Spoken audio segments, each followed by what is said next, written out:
After 30s অথবা বলতে পারেন আফটার 40s বিশেষ করে মহিলাদের কি হয়, অস্টিও আর্থ্রাইটিস, অস্টিওপোরোসিস, মানে জয়েন্টে পেন হয়, বোন পেন হয়, অনেক সময় ক্যালসিয়ামের ডেফিসিয়েন্সি দেখা দেয় শরীরে।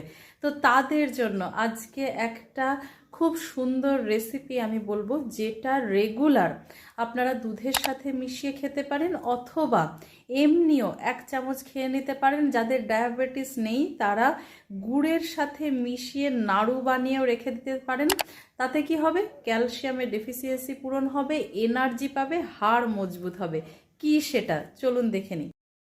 এটা মাখানা, এর মধ্যে প্রচুর পরিমাণে ক্যালসিয়াম আছে। তো এই মাখানাকে আমি বাজার থেকে কিনে এনে শুকনো কড়াইয়ে নেড়ে নিয়েছি যাতে একটু খেতে শক্ত লাগে। আর সাথে দেখুন সাদা তিল, এই সাদা তিলও আপনি কড়াইয়ে নেড়ে নেবেন। মিক্সিতে ভালো করে গ্রাইন্ড করে কোটোর মধ্যে রেখে দেবেন। আর কি বললাম, দুধের সাথে অথবা নাড়ু অথবা এমনি শুধু মুখেও খেতে পারেন।